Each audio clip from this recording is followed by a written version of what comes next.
আল্লাহ এমন একটা সৃষ্টিজীব সৃষ্টি করেছেন, তার নাম ফেরেশতা। তার নাম কি? ফেরেশতা। যারা হচ্ছে জুনুদুল্লাহ, ফেরেশতারা হচ্ছে আল্লাহর বাহিনী। এত ফেরেশতা আল্লাহ সৃষ্টি করেছেন যে কাবা ঘর বরাবর সপ্তম আসমানে একটা ঘর আছে বাইতুল মামুর। আল্লাহ রাসূল বলছেন বাইতুল মামুরকে ফেলে দেওয়া হলে লা খাররা আলাল কাবা, বাইতুল মামুর কাবার ওপর এসে পড়ে যাবে। ওই বাইতুল মামুরে ফেরেশতারা প্রথম দিন ৭০,০০০ সালাত আদায় করেছে, করতেই আছে। একদল করে বের হচ্ছে, আর এক দল ঢুকতেছে, একদল করে বের হচ্ছে, আর এক দল ঢুকতেছে। কিন্তু প্রথম যে ৭০,০০০ ঢুকেছিল তারা এখনও দ্বিতীয়বার ঢুকার সুযোগ পায়নি। এত ফেরেশতা। আর এক হাদিসে রাসূল সাল্লাল্লাহু আলাইহি ওয়াসাল্লাম বলতেছেন, মা মিন মাউযিইন, আসমানের একটা ইঞ্চিও জায়গা খালি নাই, এক বিঘত জায়গাও খালি নাই, যেখানে কোনো না কোনো ফেরেশতা সিজদায় পড়ে আছে, কোনো না কোনো ফেরেশতা সালাতে দাঁড়িয়ে আছে, কোনো না কোনো ফেরেশতা আল্লাহর তাসবিহ তাহলিল সুবহানাল্লাহ আলহামদুলিল্লাহ আল্লাহু আকবার লা ইলাহা ইল্লাল্লাহ। আসমানের একটা ইঞ্চি জায়গা খালি নাই। প্রত্যেক জায়গায় ফেরেশতারা হয় সিজদায় পড়ে আছে, না হয় সালাতে দাঁড়িয়ে আছে, না হয় আল্লাহর তাসবিহ তাহলিল করতেছে। অতএব আল্লাহ মানুষের ইবাদতের মুখাপেক্ষী ছিলেন না।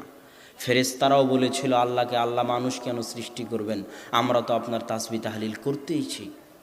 আল্লাহ মানুষের ইবাদতের মুখাপেক্ষী নন। আপনি নিজে বাঁচতে চাইলে আপনাকে ইবাদত করতে হবে।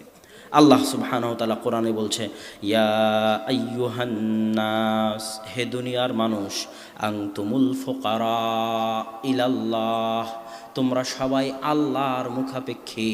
দুনিয়ার মানুষ, তোমরা সবাই আল্লাহর মুখাপেক্ষী। আজ হোক কাল হোক আল্লাহর মুখাপেক্ষী তোমাদের হতেই হবে।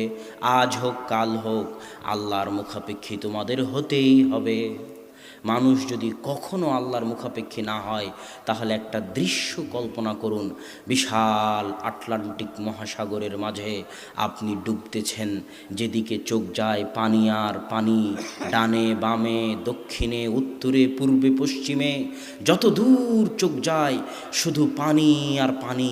আপনাকে বাঁচানোর কেউ নাই, আপনি হাবুডুবু খাচ্ছেন, মরতেছেন, বাঁচতেছেন।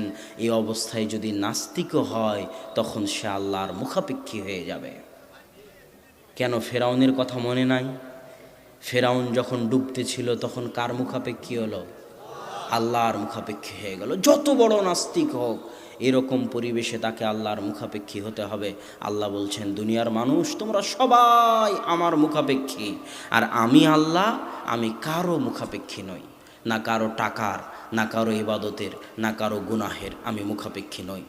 আর এক আয়াতে আল্লাহ সুবহানাহু ওয়া তাআলা বলতেছেন, ইন তাকফুরু আনতুম ওয়া মান ফিল আরজ, তোমরা সবাই আর দুনিয়াতে যারা বসবাস করে সবাই যদি কাফের হয়ে যায়, আল্লাহ এভাবেই কোরআনে বলছেন, তোমরা সবাই আর দুনিয়াতে যারা বসবাস করে সবাই যদি কাফের হয়ে যায়, ফা ইন্নাল্লাহা লাগানিয়ুন হামিদ, তো আল্লাহ মুখাপেক্ষীহীন। তাদের সবার কাফের হয়ে যাওয়া আল্লাহর সরিষা পরিমাণ ক্ষতি করতে পারবে না।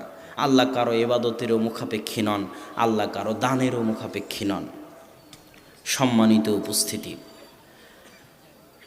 আমাদেরকে যে আল্লাহর বুদ্ধিমত্তার পরিচয় দিয়ে নিজেদের স্বার্থের জন্য, যেহেতু আল্লাহ মুখাপেক্ষী নয়, আমরা যদি নিজে বাঁচতে চাই, নিজের বুদ্ধিমত্তার পরিচয় দিয়ে আমাদের আমল করতে হবে, দান করতে হবে। তার জন্য দুই একটা কথা বলি তার জন্য। সেটা হচ্ছে, আপনি বুদ্ধিমত্তার পরিচয় কেন দিবেন? আল্লাহ সুবহানাহু ওয়া তাআলা কোরআন মাজিদে বলছে, আফা হাসিবতুম আন্নামা খালাকনাকুম আবাথা, দুনিয়ার মানুষ তোমরা কি মনে করো আমি আল্লাহ তোমাদেরকে এমনি সৃষ্টি করেছি খেলতামাশা? পুতুল বানালাম, ভেঙে ফেলে দিলাম, নদীর ধারে বালি দিয়ে বাড়ি তৈরি করলাম, ভেঙে ফেলে দিলাম।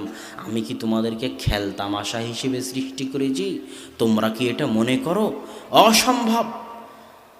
আয়াহসাবুল ইনসানু আন ইউতরাকা সুদা, মানুষ কি মনে করে মানুষকে এমনি ছেড়ে দেওয়া হবে?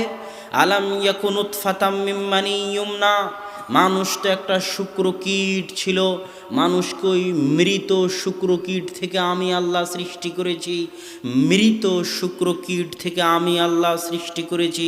আলাইসা যালিকা বিকাদিরিন আলা আন ইউহইয়াল মাউতা, যিনি একবার মৃত শুক্রকীট থেকে মানুষকে সৃষ্টি করেছেন, সে আল্লাহ কি দ্বিতীয়বার আপনাকে মৃত্যু অবস্থা থেকে সৃষ্টি করতে পারেন না?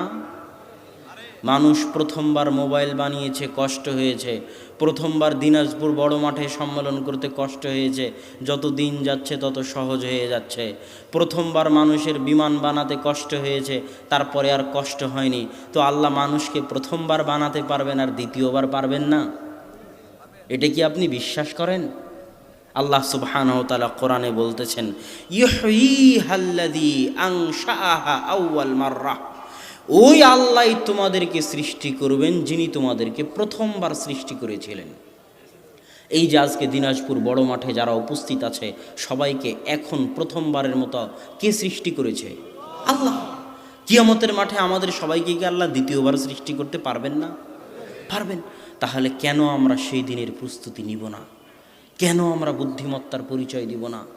আজ আমি আপনাদের সামনে দাঁড়িয়ে কথা বলতেছি, আমি যদি মারা যাই তাহলে মাইকে ঘোষণা হবে আব্দুল্লাহ চলে গেছে, দুনিয়াতে নাই।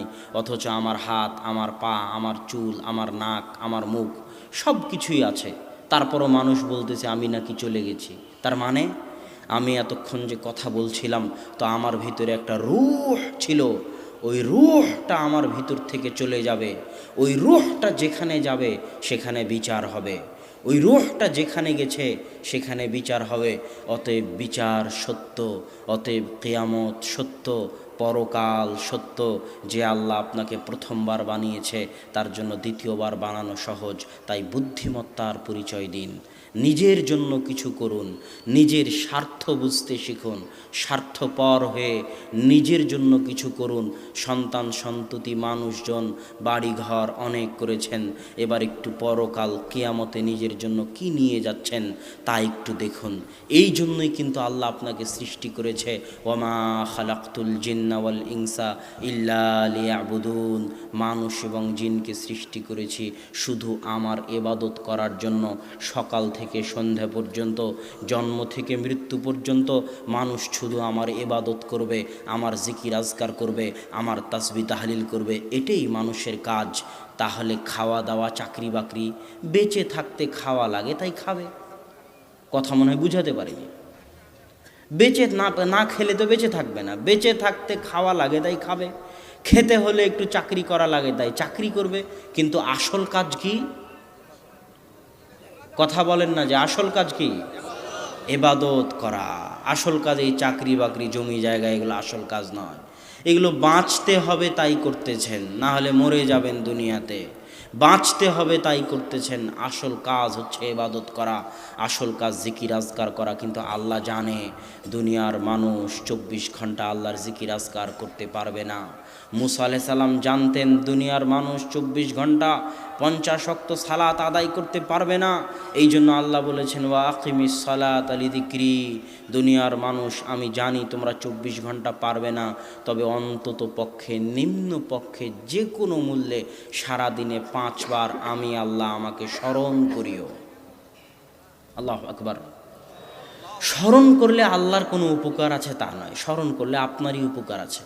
আজকে আমাদের আলোচনার যেটা মূল বিষয়বস্তু, সেটা হচ্ছে আপনি যা করেন না কেন আপনারই উপকার। স্মরণও যদি করেন তো আপনারই উপকার। ইউনুস আলাইহিস সালাতু ওয়াস সালাম যখন মাছের পেটে ছিল তখন তিনি বলেছিলেন, লা ইলাহা ইল্লা আনতা সুবহানাকা ইন্নী কুনতু মিনাজ জালিমিন। আর আল্লাহ বলছেন, ইউনুস যদি মাছের পেটে আমাকে স্মরণ না করত, ইউনুস যদি মাছের পেটে আমাকে মনে না করত, লালাবিসা ফীহি ইলা ইয়াউমি ইউবআসুন, তাহলে আমি ইউনুসকে মাছের পেটে কিয়ামত পর্যন্ত রেখে দিতাম। আল্লাহ বলছেন, ফাযকুরুনি আযকুরুকুম। দুনিয়ার মানুষ, তুমি আটলান্টিক মহাসাগরের অতল গহ্বরে, আফ্রিকার জঙ্গলের অতল গহ্বরে, বিশাল মরুভূমিতে নির্জন যেখানে থাকো না কেন, যখন থাকো না কেন, তুমি একটা নগণ্য সৃষ্টিজীব হওয়ার পরও আমি মহাপরাক্রমশালী আল্লাহকে যদি স্মরণ করো, যেখান থেকে স্মরণ করবে, যখন স্মরণ করবে, আমি আল্লাহ তখনই সাড়া দিব। আল্লাহু আকবার। তাহলে আল্লাহকে স্মরণ করলে কার লাভ? আপনার লাভ। এরকম বহু ইবাদত আছে যেগুলো করলে আপনার লাভ।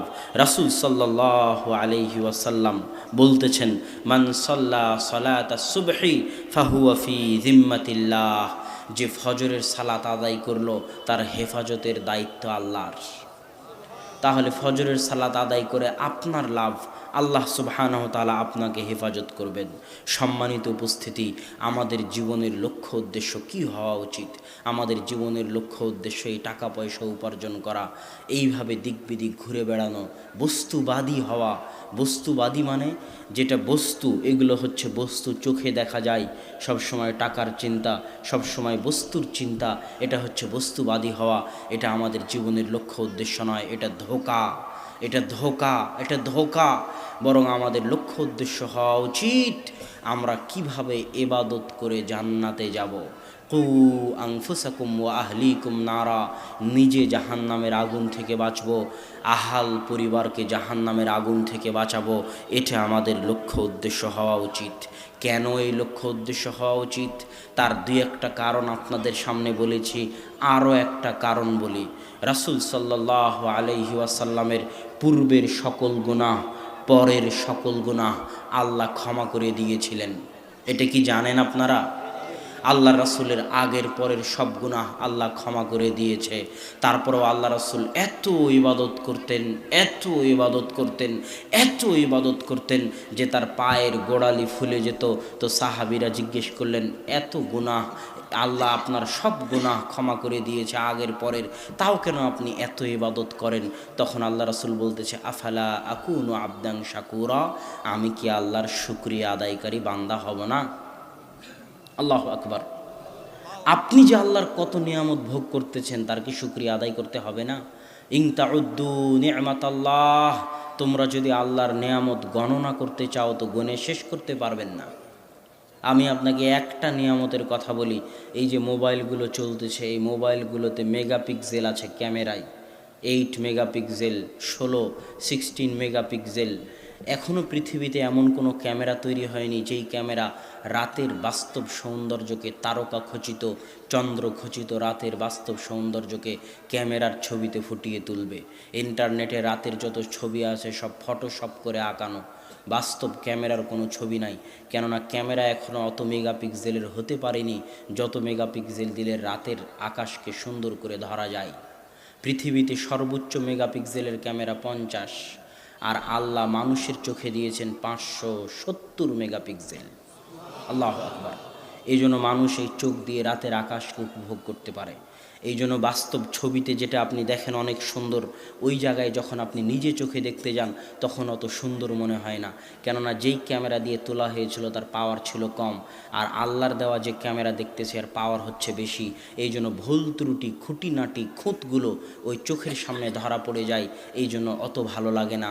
আর ক্যামেরার অত ক্ষমতা নাই, এই জন্য ক্যামেরা শুধু ভালো ভালো জায়গাটুকু ধরে নেয়, আর দেখতে তখন সুন্দর লাগে ছবিতে, বাস্তবে গেলে অত সুন্দর লাগে না। আল্লাহর দেওয়া এই একটা চোখের আপনি নেয়ামতের শুকরিয়া আদায় আজীবন, সারা জীবন করতে পারবেন না। সকাল সন্ধ্যা আল্লাহর খাচ্ছেন, আল্লাহর জমিনে বসে আছেন, আল্লাহর দেওয়া রৌদ্রের আলো ভোগ করতেছেন, আল্লাহর দেওয়া অক্সিজেন, মেডিকেলে গেলে অক্সিজেনের কত দাম দেখেন। তো আপনি কি আল্লাহর একটু শুকরিয়া আদায় করতে চান না? না নিমক হারাম হতে চান? নিমক হারাম বুঝেন? যার খায় তার গুণ গায় না, তাকে কি বলে? নিমক হারাম। মানুষ বড় নিমক হারাম, মানুষ যার খায় তার গুণ গায় না। মানুষ খায় আল্লাহর, পরে আল্লাহর, জমিনে থাকে আল্লাহর, আল্লাহর সূর্য, আল্লাহর আলো, আল্লাহর বাতাস, আল্লাহর অক্সিজেন, আল্লাহর জীবন, আল্লাহর মৃত্যু, আল্লাহর চোখ, আল্লাহর নাক, আল্লাহর কান, আল্লাহর মেধা, আল্লাহর বুদ্ধি, আল্লাহর টাকা পয়সা, আল্লাহর জমি জায়গা সব মানুষ ভক্ষণ করে। আর যখন দোয়া করার দরকার হয় তখন শাহজালালের মাজারে চলে যায়, আর যখন অসুখ হয় তখন তাবিজ কবজের কাছে চলে যায়। ওই মানুষই আবার বলে যে আমি সন্তান নিব না। তুই নেওয়ার কে, আল্লাহ যদি না দেয়? সম্মানিত উপস্থিতি, এই জন্য মানুষ বড় নিমক হারাম। মানুষের উচিত শুকর গুজার হওয়া। এটাই আল্লাহ বলেছেন, অশকুরুলি ওয়ালা তাকফুরুন, তোমরা আমার শুকরিয়া আদায় করো। তোমরা আমার শুকরিয়া আদায় করো। তাই আল্লাহর শুকরিয়া আদায় করণার্থে আপনাদের উচিত আল্লাহ সুবহানাহু ওয়া তাআলার ইবাদত করা, বুদ্ধিমত্তার পরিচয় দিয়ে নিজের জন্য কিছু নিয়ে যাওয়া। 2, আল্লাহর ইবাদত আপনি কেন করবেন? আল্লাহর ইবাদত এই জন্য করবেন যে আপনার যে আত্মা আছে, এই আত্মা সর্বদা ছটপট করে গুনাহের কারণে। কিসের কারণে? গুনাহের কারণে। দলিল, আপনি আয়াতে বলতেছেন রব্বানা যালামনা আনফুসানা ওয়া ইল্লাম তাগফির লানা ওয়া তারহামনা লানাকুনান্না মিনাল খাসিরিন। হে আল্লাহ, আমি আমার নিজের আত্মার উপর অত্যাচার করেছি। রব্বানা জালামনা মানে কি জানেন? রব্বানা জালামনা আনফুসানা মানে এটা নয় যে হে আল্লাহ আমি গুনাহ করেছি। রব্বানা জালামনা আনফুসানা মানে হচ্ছে হে আল্লাহ আমি আমার আত্মার উপর কি করেছি? জুলুম করেছি, অত্যাচার করেছি। তার মানে আপনি যতবার পাপ করেন, যতবার গুনাহ করেন, আপনার আত্মার উপর একটা কালো দাগ পড়ে যায়। আত্মা ছটপট করতে থাকে, অস্থির হয়ে যায়, হতাশ হয়ে যায়, চিন্তাযুক্ত হয়ে যায়। কেননা ওই আত্মাকে তো আল্লাহ সৃষ্টি করেছে, সে আল্লাহর দিকে ফিরে যেতে চায়।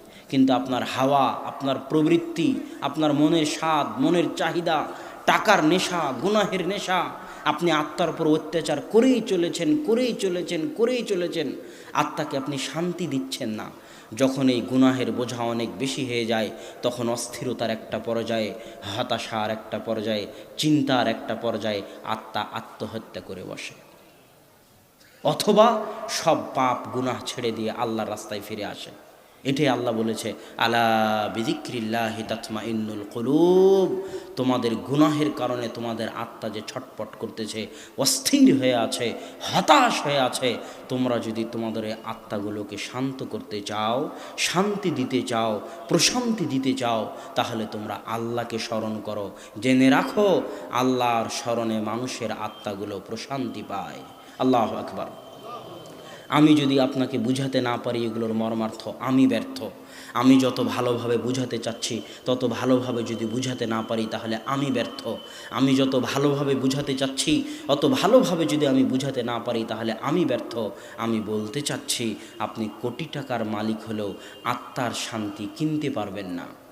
আপনি 100 তলা বিল্ডিংয়ের মালিক হলেও, এসি দেওয়া থাকলেও আপনি আত্মার শান্তি কিনতে পারবেন না। রাত্রিরে ঘুম হবে না, আত্মার শান্তি কিনতে পারবেন না। আত্মার শান্তি নিহিত আছে আল্লাহর স্মরণে।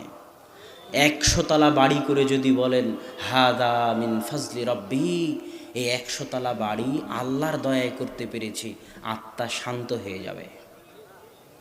1 কোটি টাকা ইনকাম করে যদি বলেন আলহামদুলিল্লাহ, আল্লাহর দয়া ছিল তাই ইনকাম করতে পেরেছি, না হলে পারতাম না, আত্মা শান্ত হয়ে যাবে, আত্মা প্রশান্তি পাবে। না হলে যত কোটি টাকার মালিক হন, যত বড় বিল্ডিং বানান, শান্তি কিনতে পারবেন না, আত্মার প্রশান্তি কিনতে পারবেন না। আত্মাকে যদি শান্তি দিতে চান, ইসলামে ফিরে আসতে হবে, আল্লাহর স্মরণে ফিরে আসতে হবে, আল্লাহর জিকিরে ফিরে আসতে হবে। সম্মানিত উপস্থিতি, একটা কারণ বললাম, নিমক হারাম হয়েন না, শুকরিয়া আদায় করেন আল্লাহর শুকরিয়া আদায় করার জন্য তার ইবাদত করেন। 2, নিজের আত্মাকে জুলুম থেকে বাঁচাতে, অত্যাচার থেকে বাঁচাতে, শান্ত করতে, প্রশান্তি দিতে, অস্থিরতা, হতাশা, দুঃখ, ক্লান্ত, চিন্তা থেকে বাঁচাতে আল্লাহর দিকে ফিরে আসেন, আল্লাহকে স্মরণ করুন। আল্লাহ বড় অভিভাবক, আল্লাহ বড় অভিভাবক, আল্লাহ বড় সাহায্যকারী, আল্লাহ বড় সহযোগিতাকারী, আল্লাহ বড় পানাহগার, আশ্রয় পাওয়া যায় আল্লাহর নিকটে। সম্মানিত উপস্থিতি, 3, আল্লাহ আপনাকে সৃষ্টি করেছেন তার ইবাদত করার জন্য পরীক্ষা হিসেবে। লিয়াবলুয়াকুম আইয়ুকুম আহসানু আমালা। আল্লাহ জীবন মৃত্যু সৃষ্টি করেছেন এটা পরীক্ষা করতে যে কে কেমন ভালো করে। যেমন স্কুলের হেডমাস্টার, কোনো ছাত্র যদি ফার্স্ট হয়ে যায়, স্কুলের হেডমাস্টারের কোনো লাভও নাই, কেউ যদি ফেল করে প্রিন্সিপালের কোনো ক্ষতিও নাই।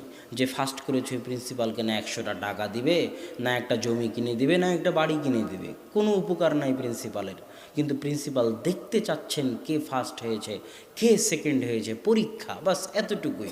আপনার ইবাদতে আল্লাহর কোনো উপকার নাই, আপনার গুনাহে আল্লাহর কোনো ক্ষতি নাই। আপনি যদি ইবাদত করে ফার্স্ট হয়ে যান, আপনি খুশি হবেন, আপনি সফল কাম। হাদা হুয়াল ফাউজুল আজিম, এটাই মহা সফলতা, এটাই মহা সফলতা। আর যত সফলতা আছে সব সফলতা দিন শেষে ব্যর্থতা। ক্লাসের ফার্স্ট হয়ে যাওয়া দিন শেষে ব্যর্থতা, বিশাল চাকরি দিন শেষে ব্যর্থতা, এগুলোর কোনো বাস্তবতা নেই। আর কিয়ামতের মাঠে সফল হয়ে যাওয়া আসল সফলতা, মহা সফলতা। তাই মানুষের উচিত কিয়ামতের মাঠে সফল হওয়ার চেষ্টা করা, কিয়ামতের মাঠে ফার্স্ট হওয়ার চেষ্টা করা, কিয়ামতের মাঠে জান্নাত পাওয়ার চেষ্টা করা। যখন রাসূল সাল্লাল্লাহু আলাইহি ওয়াসাল্লাম ইয়াসিরের পরিবার সুমাইয়া রাদিয়াল্লাহু তাআলা আনহা, তার ছেলে আম্মার, তার স্বামী ইয়াসির, তাদের ওপর যখন আবু জেহেল অত্যাচার করতেছিল, তখন আল্লাহ রাসূল তাদের সান্ত্বনা দিয়ে বলেছিলেন, সবরান ইয়া আলা ইয়াসির ইন্না মাউইদাকুমুল জান্নাহ।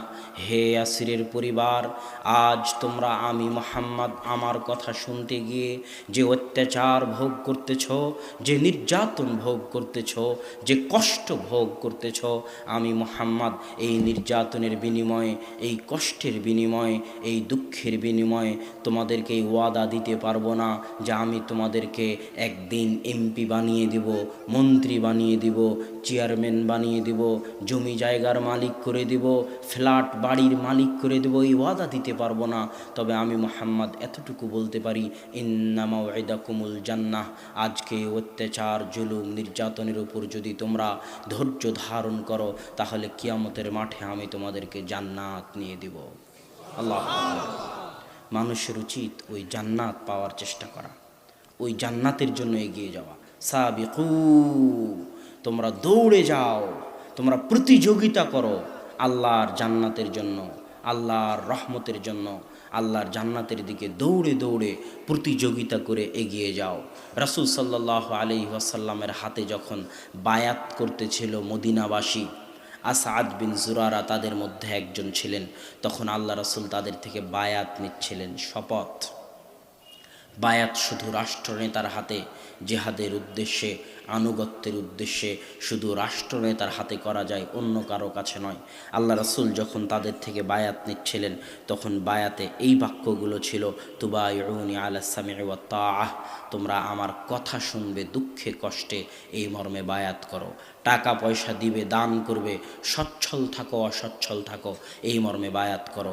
সৎ কাজের আদেশ দিবে, অসৎ কাজে বাধা দিবে, এই মর্মে বায়াত করো। তারপরে বলতে বলতে বলতে বলতে আল্লাহ রাসূল বললেন, তামনাউনি মিম্মা তামনাউনা আনফুসাকুম ওয়া আজওয়াজাকুম ওয়া আবনাআকুম। আর আমি মুহাম্মদ যখন স্ত্রী পুত্র পরিবার পরিজন নিয়ে তোমাদের মদিনায় হিজরত করব, তখন তোমরা তোমাদের স্ত্রী পুত্র সন্তান সন্ততিকে যেভাবে হেফাজত করো, আমি মুহাম্মদ আমার সন্তান সন্ততি আমার পরিবার পরিজনকে সেভাবে হেফাজত করবে, এই মর্মে বায়াত করো। তোমরা যদি এগুলোর উপর বায়াত করো, তাহলে দুনিয়াতে গাড়ি বাড়ি টাকা পয়সা ধন দৌলত নিয়ে দিতে পারবো, এটা আমি জানি না। তবে একটা শব্দ শুধু আল্লাহ রাসূল উচ্চারণ করেছিলেন, ওয়ালাকুমুল জান্নাহ। এই বায়াত যদি তোমরা করো, তাহলে আমি তোমাদেরকে জান্নাত নিয়ে দিব। সম্মানিত উপস্থিতি, অতএব আমাদের উচিত জান্নাতের জন্য চেষ্টা করা, জান্নাতের দিকে দৌড়ে যাওয়া। দুনিয়ার এই মায়া, দুনিয়ার এই লোভ লালসা খেলতামাশা মাত্র। আল্লাহ কোরআনে উদাহরণ দিয়ে বলেছেন, একটা ছোট্ট বাচ্চা নদীর ধারে গিয়ে যেমন পুতুল তৈরি করে, বাড়ি তৈরি করে বালি দিয়ে, খেলা শেষ হলো ওই বাড়িটা ভেঙে দিয়ে চলে আসে। ওই বাড়ির মূল্য ওই ছোট বাচ্চার নিকটে যত, এই সারা দুনিয়ার মূল্য আল্লাহর নিকটে ততটুকুও নয়। ইন্নাদ দুনিয়া লাইবুন ওয়া লাহিব, খেলতামাশার বস্তু দুনিয়া। তাই দুনিয়ার এই খেলতামাশার পিছনে না ছুটে, এটা আমাদের জীবনের লক্ষ্য উদ্দেশ্য নয়। আমাদের জীবনের লক্ষ্য উদ্দেশ্য কোনো মতে দুনিয়াতে বেঁচে থেকে, কোনো মতে দুনিয়াতে বেঁচে থেকে 60 বছরের জীবন কোনো মতে পার করে পরকালে আল্লাহর নিকটে জান্নাত নেওয়া। আল্লাহ তুমি আমাদের তৌফিক দান করো, আল্লাহুম্মা আমিন। এই বলে আজকের সংক্ষিপ্ত বক্তব্য এখানেই শেষ করতেছি। ওয়া আখিরু দাওয়ানা আনিল হামদুলিল্লাহি রাব্বিল আলামিন।